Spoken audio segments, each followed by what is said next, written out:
In a small village on the outskirts of the Black Forest lived Lila, a girl known among her people as the Red Cloak because of the scarlet mantle her grandmother had woven for her. She was not just an innocent girl like in the old tales. She carried within her heart secrets yet to be revealed. The cursed fate. When Lila was a child, her parents vanished under mysterious circumstances, leaving her with only her grandmother, who always warned her never to enter the forest at night. Everyone feared that forest, where it was said that the Black Wolf roamed, devouring anyone who dared to venture too deep. But Lila never believed the stories, until the night when everything changed. A meeting in the dark.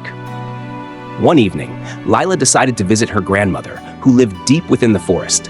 She carried a basket filled with bread and honey, unaware that unseen eyes were watching her from within the dense trees. As she walked, she sensed something moving in the darkness. Then, before her, a young man appeared, his features strange, his eyes glowing with a golden shimmer. "What brings you here alone?" he asked, his voice calm, yet carrying an unsettling edge. Layla took a cautious step back and replied, "I'm going to my grandmother's." The young man gave a cryptic smile and said, "Be careful. The wolf may be closer than you think." Then he vanished into the trees as if he had never been there at all. The hard choice. Layla looked into his eyes, not those of a monster, but of a soul as tormented as her own. She couldn't bring herself to make the choice, yet she couldn't walk away either. As she hesitated, her grandmother appeared behind her, determined to complete the curse. But the wolf intervened, shielding Layla. In that moment, the curse took its final toll, and he collapsed, his form shifting back to human. With a faint smile, he held Layla's hand and whispered, "Now I am free." As for the grandmother, she faded into nothingness, as if the curse had finally consumed itself. After that night, Layla was no longer just an innocent girl. She had become the heir to an ancient secret. The scarlet cloak remained as a testament to her story, but her eyes now bore the same golden shimmer that had once belonged to the wolf, as if the curse had not completely vanished. Would Layla continue down this path? Or did fate hold another chapter of pain and an uncertain destiny in store for her? Chapter 2: The Cursed Legacy. After that fateful night, Layla was no longer the simple girl who carried food to her grandmother.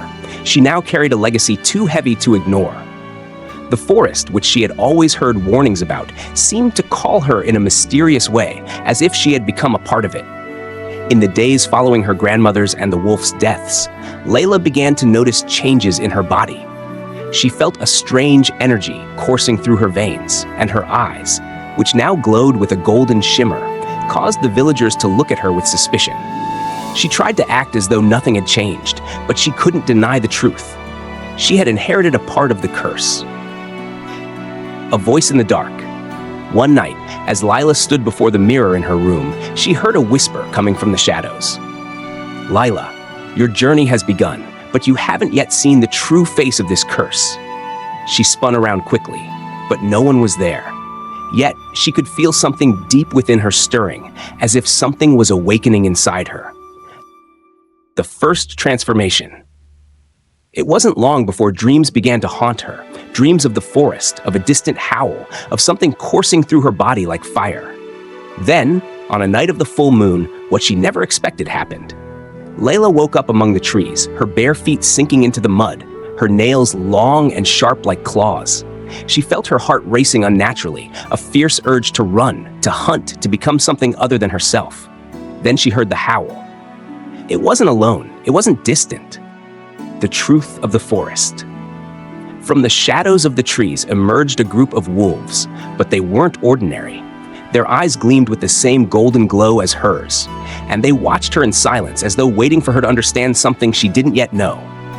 One of them stepped forward, a large man with gray hair and wild, ferocious eyes. He stared at her for a long moment before speaking in a calm yet powerful tone. "At last, you've returned to where you belong." Layla trembled. "What do you mean? Who are you?" "We are the remnants of the true wolf bloodline. We are the ones your grandmother tried to wipe out, and you, Layla, are the heir to their blood, whether you wish it or not." Layla felt the air closing in around her. This wasn't just a curse, it was a call to a world she had never known, a world she had been a part of from the very beginning, without even realizing it. Between two choices. Now, Lila found herself at a crossroads. She could return to her village and try to forget what had happened, but she would forever be haunted by the turmoil inside her. Or she could accept her truth and explore her destiny with those who claimed to be her true family. But the most important question was, could she trust them? Or were they hiding a deeper truth from her? The end? Or the beginning? Lila didn't know that her choice would not only determine her fate, but the fate of everyone around her. The blood running through her veins was not just a legacy, it was the key to something darker, something the world had not seen in centuries. For the first time, Lila realized that the girl in the red cloak was not the victim in the story, but the true wolf.